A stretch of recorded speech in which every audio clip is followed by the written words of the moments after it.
Hello friends, welcome to Python life YouTube channel. ఇప్పుడు మనం discuss చేయబోయే topic why Excel before diving into coding language. ఏదైనా coding language నేర్చుకునే ముందు ఎందుకు ఎక్సెల్ నేర్చుకోవాలి చూద్దాం. Foundational skills. Excel teachers core concepts like data manipulation, logical operations, which is essential for coding. Excel అనేది డేటా మ్యానిపులేషన్, లాజికల్ ఆపరేషన్స్ ఇవన్నీ ఏవైతే coding ఉపయోగపడతాయో అవన్నీ మనకి బేసిక్ గా ఇక్కడే నేర్పిస్తుంది. అలానే విజువల్ ఫీడ్బ్యాక్.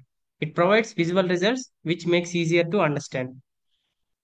ఏంటంటే ఎప్పుడైతే మనం డేటాని చార్ట్స్ గ్రాఫ్స్ రూపంలో మనం రిప్రజెంట్ చేస్తామో అప్పుడు మనకి డేటా అనేది ఈజీగా అండర్స్టాండ్ అవుతుంది.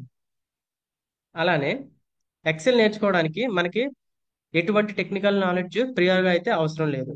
అలానే డేటా హ్యాండ్లింగ్ స్కిల్స్. ఎక్సెల్ ఏం చేస్తుందంటే కోడింగ్ ఫౌండేషన్కి ఉపయోగపడే ఈ డేటా క్లీనింగ్. సో ఎవరైతే డేటా అనలిస్ట్ అలా అవ్వాలనుకుంటే, డేటా అనలిస్ట్, సైంటిస్ట్ ఇలా అవ్వ అవ్వాలనుకుంటే వాళ్ళకి డేటా క్లీనింగ్ లో ఫిల్టరింగ్, సార్టింగ్, ఫార్మాటింగ్ ఇవన్నీ, ఈ ఫార్మాటింగ్, సార్టింగ్, ఈ డేటా క్లీనింగ్ ఇవన్నీ కూడా మనకి ఈజీగా అయితే మనం ఎక్సెల్ లో నేర్చుకోవచ్చు. ఈ డేటా అనలిస్ట్ ఆర్ మీరు ఏ ప్రోగ్రామర్ అవ్వాలనుకుంటున్నా,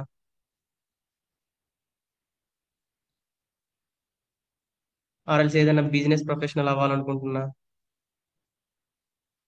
ఈ టూల్ ఎక్సెల్ టూల్ అనేది మనకి బాగా అయితే ఉపయోగపడుతుంది.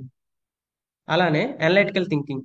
మనకి ఇక్కడ built in functions, formulas, pivot tables ఇవన్నీ ఫార్ములాస్ ఉంటాయి. అలానే బిల్ట్ ఇన్ ఫంక్షన్స్ అంటే డిఫాల్ట్ గా ఉంటాయి. మనం జస్ట్ ఎప్పుడైతే అవసరమో దాన్ని కాల్ చేసి యూజ్ చేసుకోవడమే. అలానే మనకి పైవట్ టేబుల్స్. ఈ పైవట్ టేబుల్స్ ఏం చేస్తుందంటే ఎప్పుడైతే మనకి లార్జ్ డేటా సెట్స్ ఉంటాయో దాన్ని సమ్మరైజ్ చేయడానికి ఈ పైవట్ టేబుల్స్ అయితే ఉపయోగపడతాయి. Pivot tables. అలానే డేటా విజువలైజేషన్. ఇందాక మనం విజువల్ ఫీడ్బ్యాక్ లో చెప్పుకున్నట్టు ఎప్పుడైతే డేటాని మనం చార్ట్స్ రూపంలో, గ్రాఫ్స్ రూపంలో రిప్రజెంట్ చేస్తామో అది చాలా ఈజీగా అయితే అర్థమవుతుంది. సో ఇన్ కన్క్లూజన్ ఏంటంటే ఎక్సెల్ అనేది కేవలం బిగినర్స్ టూల్ మాత్రమే కాదు, ఇది అడ్వాన్స్డ్ టెక్నిక్స్ నేర్చుకోవడానికి ఒక స్టెప్పింగ్ స్టోన్. అలానే డేటా అండర్స్టాండింగ్ ని స్ట్రెంగ్థెన్ చేయడానికి, కాంప్లెక్స్ కోడింగ్ ని వాటికి ప్రిపేర్ అవ్వడానికి ఎక్సెల్ తో స్టార్ట్ చేస్తే మనకి కోడింగ్ అనేది ఈజీ అవుతుంది.